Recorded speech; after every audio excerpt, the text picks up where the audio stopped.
Ever since I started exposing the Illuminati conspiracy back in 2009, I always expected them to make a move once a truth channel gets popular and reaches millions of people. But I was always realistic about it, and I knew they would do it in a way that would not be obvious, and not look like it's directed specifically towards truth channels.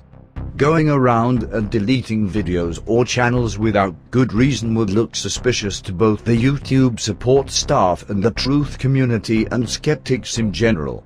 So, they hit us in another clever way. It seems it took them several years to infiltrate YouTube and hit truth channels specifically. Here is what they did. 1. They made sure that videos that expose Illuminati events, such as 9/11, the Boston Marathon bombings, and the Islamic State CIA videos, become really hard to find on YouTube, by making them show up at the bottom of the search results. For example, when you search for Islamic State fake, only videos that don't really show proper evidence get listed on the first page. I had a video that was called Jihadi John Fake Beheadings. It got 600,000 views in 1 month. It was always on the front page, but overnight, it disappeared from the front page and views almost completely stopped. Another way to minimize views certain videos get is by preventing videos to show in the subscription feeds of subscribers.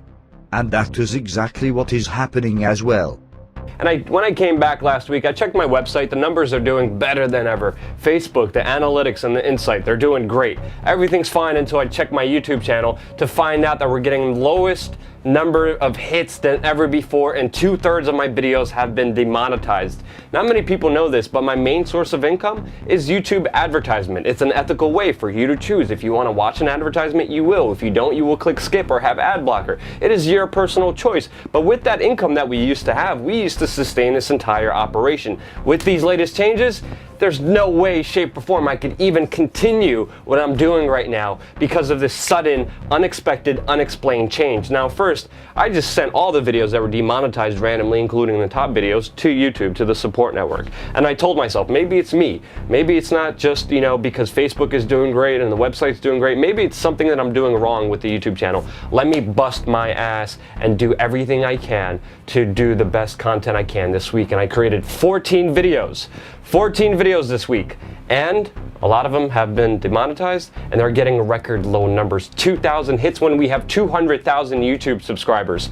Why is this happening? Well, I could just think of a couple things. Look what just happened with antiwar.com. Antiwar.com, a very popular alternative, independent news site. They had their AdSense account totally taken away because of images that they posted from Abu Ghraib.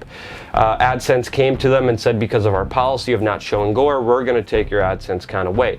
Antiwar.com made a big public stink about this, and everyone pointed out the fact, like, hey, all these other mainstream establishment, toe-the-line kind of media websites, they have a lot more gore than Antiwar.com. Why don't you take away their AdSense account? Why was Antiwar.com targeted?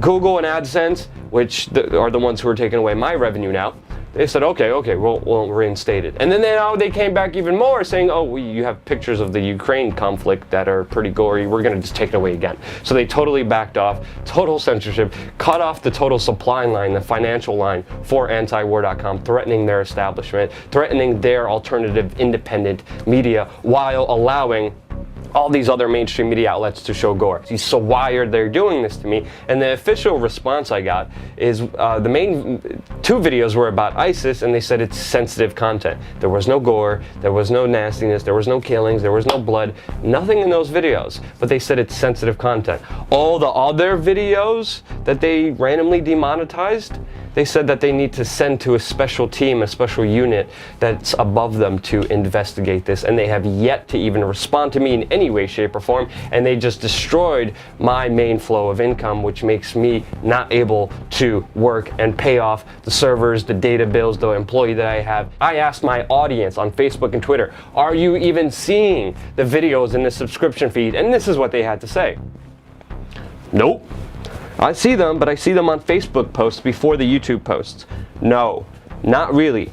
I usually have to view your channel in order to view your videos. Not as much as I have in the past. So even the 200,000 plus YouTube subscribers that we engaged in, that I worked so hard throughout the years, putting out my blood, sweat, and tears, interviewing politicians, getting a gun to my head in Chicago, getting threatened and harassed and intimidated for the reporting that we do, they're not even getting the videos that are supposed to be given out to you.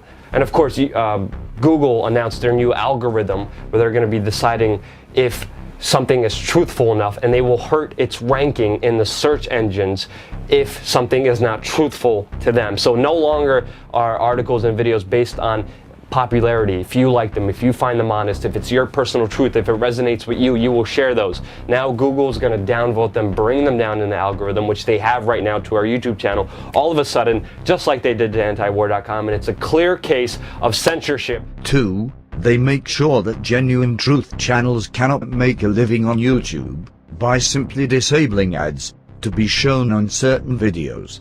For 5 years, most of my 9/11 videos showed commercials, mostly as the result of content claims by third parties. But in March of 2015, all ads got removed, without warning. So I sent a message to YouTube and asked them why that was the case, and they told me that YouTube chooses to not run ads on videos with sensitive material.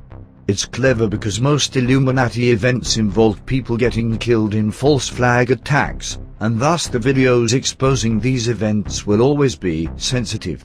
In other words, they can make sure that all videos exposing the NWO get demonetized, and thus more and more people will stop making videos about it. This is a genius plan to slowly get rid of new truth channels. The only channels who will remain untouched by this are channels like Mark Dice, who just covered topics of no real importance. Remember that this was put in effect in 2015, 14 years after the actual World Trade Center demolitions. It makes no sense why they would decide to deem World Trade Center footage as sensitive or controversial so many years after the attacks. So I was trying to figure out why they would start to do that now, and after some research, I found out. Apparently a lot of new 9/11 material got released under a Freedom of Information Act just 2 months prior. It appears that this is an attempt to discourage people from making new documentaries or compilations, because let's face it, most people, even if they have good intentions with educating people, do not have the spare time to work on videos for days, and not earn any money in return. After all, time is money, especially in this economy. Thanks, Obama. So, in short, any popular video about the 9/11 conspiracy, or video exposing false flag events by the CIA, will secretly get demonetized, and by secretly I mean, the monetization button will still display a green color and list as monetized, but without ever actually showing any type of advertisement. And I'm talking from experience. But this is just the start. The real censorship is likely yet to come.